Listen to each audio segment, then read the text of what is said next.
I still remember the smell. Not the usual smell of a stadium, not the mix of grilled meat, spilled beer, and cold metal. This was different. Sharp. Chemical. Wrong. Even now, when I hear a crowd cheering on television, there are nights when my throat tightens for no reason, and my mind goes straight back to that game, the night of the leak at the stadium. My name is Daniel Hayes. I have been a police investigator in this small inland city for more years than I like to admit. I have seen what people can do to each other in back alleys, in quiet homes, in locked cars parked under streetlights. But that case taught me that sometimes people are willing to turn an entire crowd into an experiment. It was a cold evening in late autumn, the kind of night when your breath hangs in the air like white ghosts. Our stadium was packed far beyond what we were used to. An important American football game, the home team from our little city playing a decisive game in the Professional National Football League. The whole town had been building up to it for weeks. The stadium sits on the edge of the river. From the outside it does not look like much, just concrete ribs and old metal gates that protest when you force them open.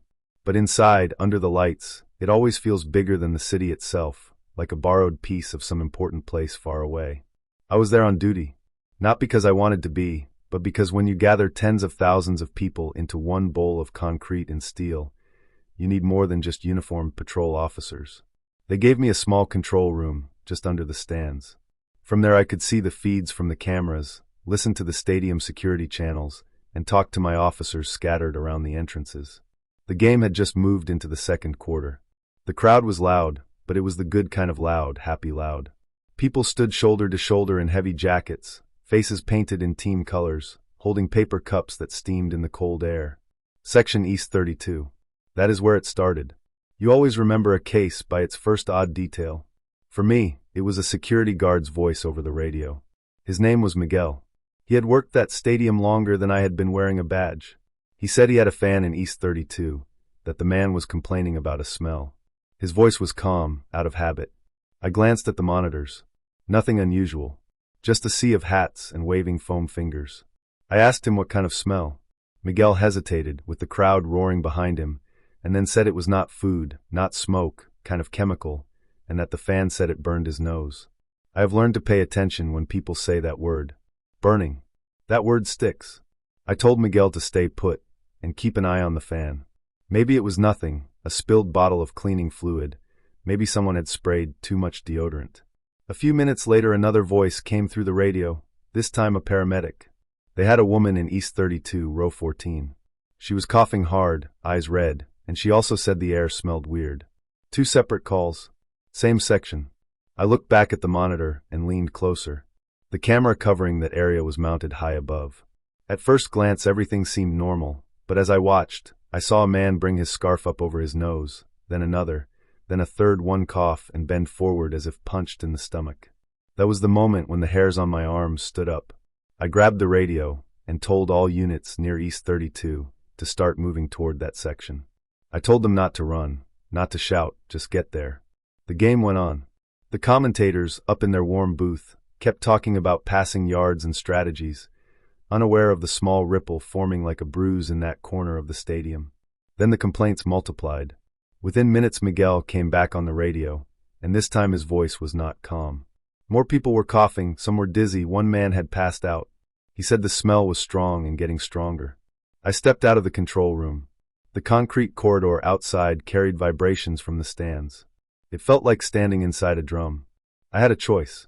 I could hope that it was a minor problem, a temporary thing, or I could act as if it was the worst possible scenario.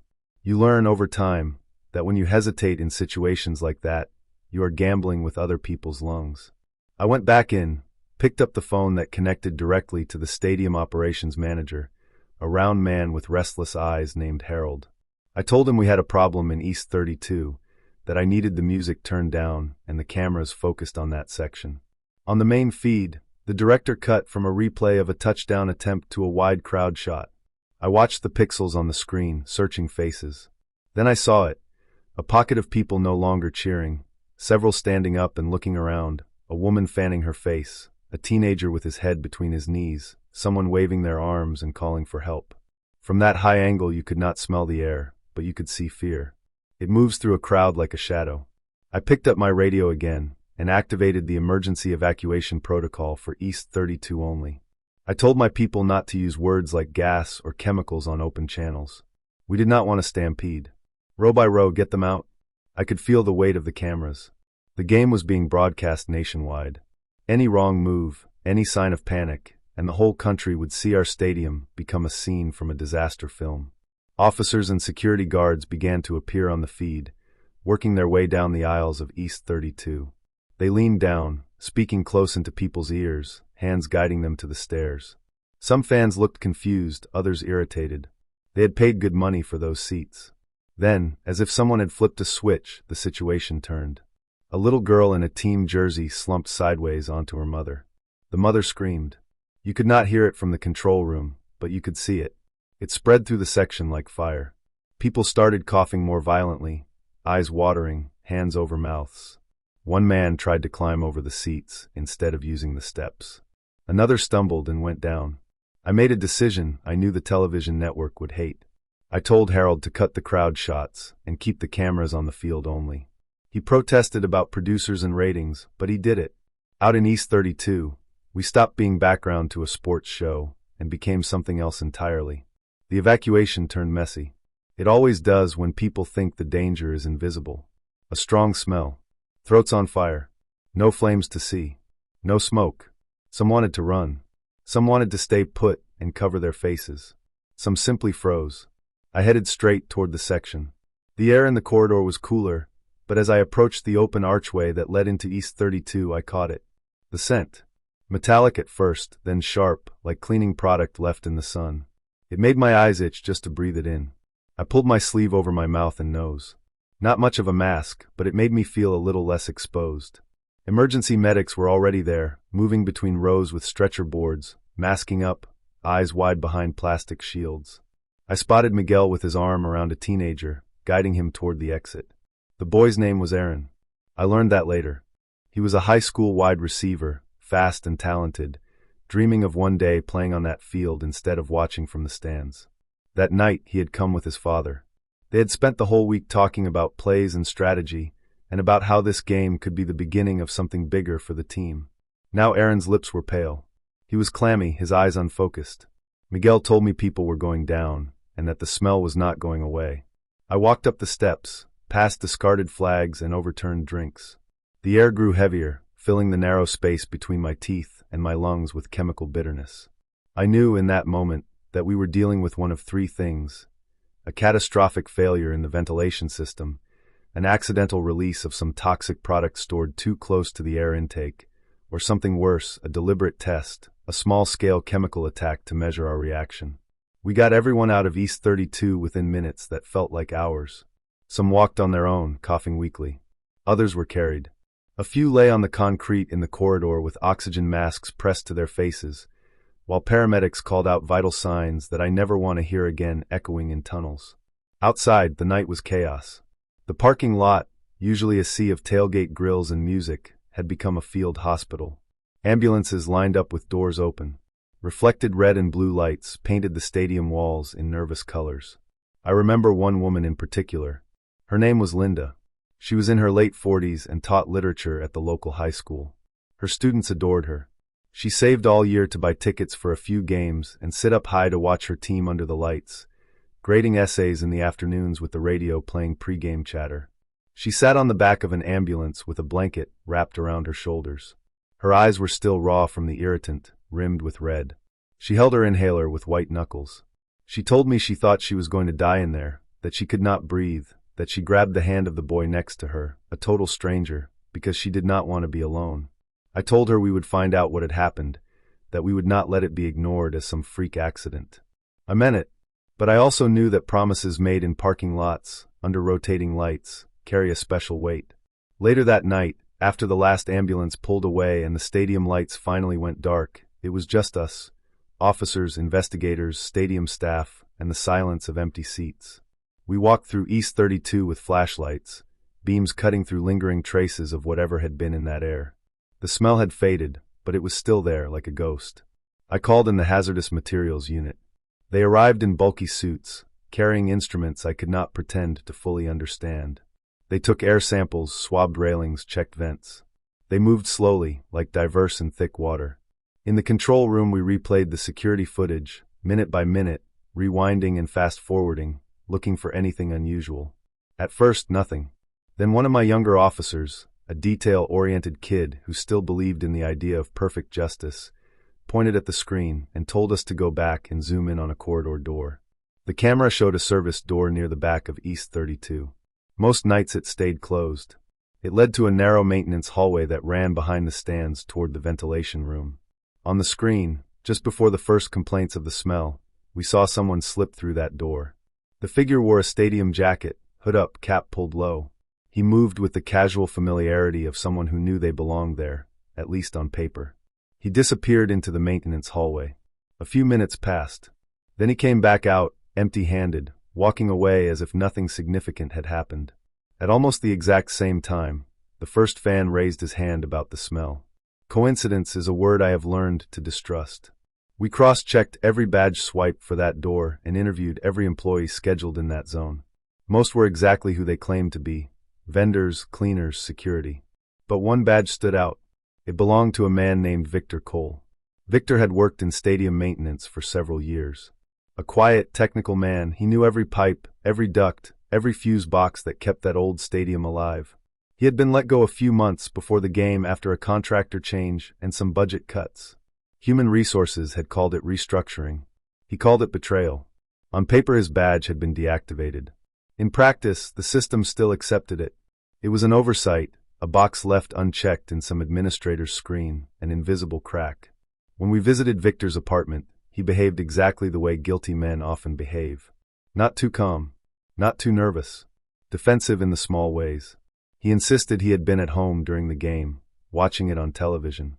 He even got the score of the second quarter right. But there was something in his eyes, a mixture of bitterness and fragile pride. We got a warrant and searched his place. In his small kitchen we found industrial-grade cleaning products, some that are not usually sold to regular consumers. In his bedroom, under a stack of dog-eared technical manuals, we found a notebook. In that notebook were sketches of the stadium's ventilation system. Ducts were marked, arrows drawn, notes in the margins about airflow, pressure, distribution to specific sections. East 32 was circled. I remember sitting at his tiny dining table, the notebook open in front of us, as Victor stared at it like it belonged to someone else. I asked him what he had done. My voice was low and tired. He shook his head and said he had not done anything, that he had just studied, that he wanted to show them how vulnerable the place was, that they never listened to him when he worked there. I pushed the notebook closer and told him people had ended up in the hospital, that some of them were still there, that a kid was on oxygen, that families had been terrified. Whatever he was trying to prove, he had proved it on their lungs. He swallowed, looked down, and his fingers trembled as he traced one of the circles on the page. He said he did not mean for anyone to get hurt, that he had calculated doses, that he thought it would be a small concentration, just enough to make them uncomfortable, to make the air sting so they would ask questions and investigate, so they would see that the system was outdated, that it could be worse, that someone could use it for real. There it was, the twisted logic, the idea that he was a kind of savior, a prophet of danger trying to warn the city. But prophets do not carry cleaning chemicals into maintenance corridors on the night of the biggest game of the season. The hazardous materials report confirmed what we already suspected. Victor had introduced an industrial irritant into a ventilation intake that fed directly into East 32. The substance was not meant for human lungs at that concentration.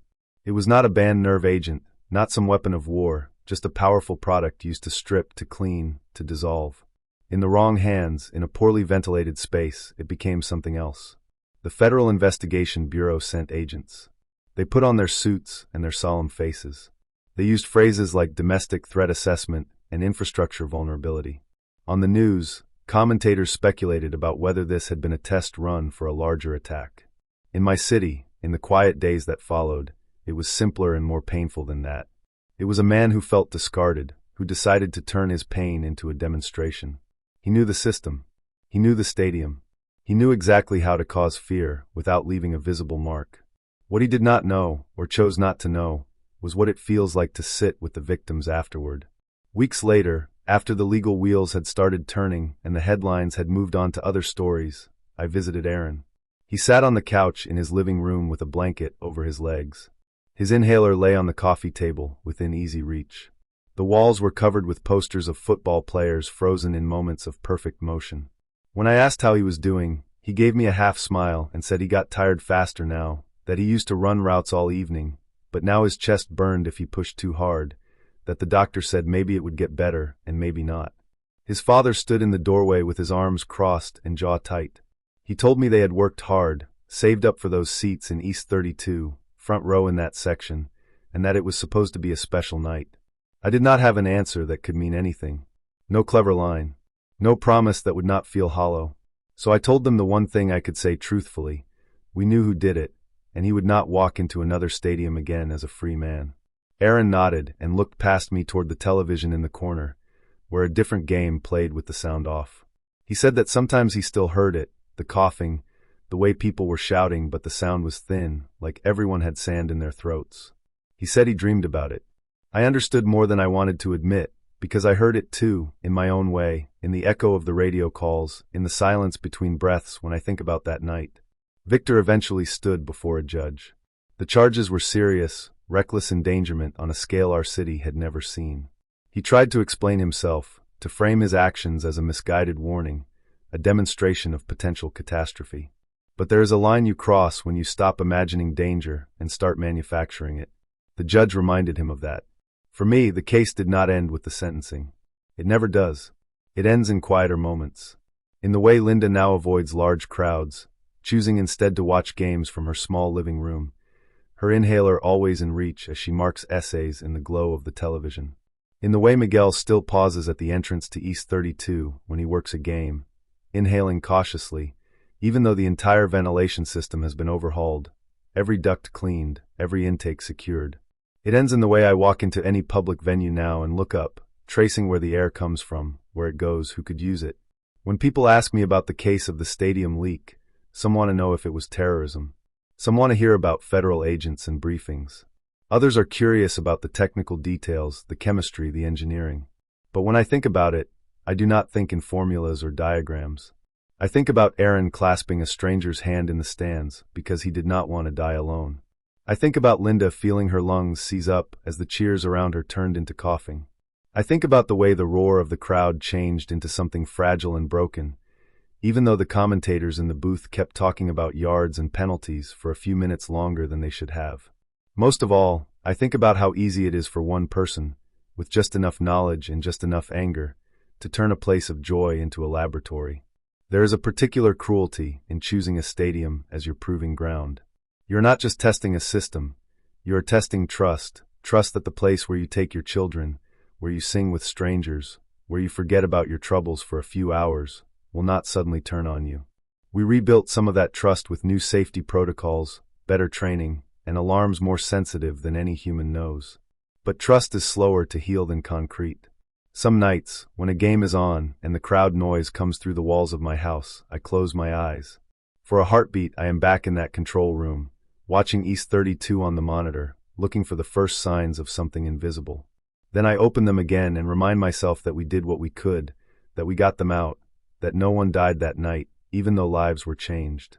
Still, the smell lingers in my memory. Sharp. Wrong. A reminder that the darkest experiments are not always done in secret underground labs. Sometimes they happen right there, under bright lights, in full view of the cameras, while the rest of the world is watching the game.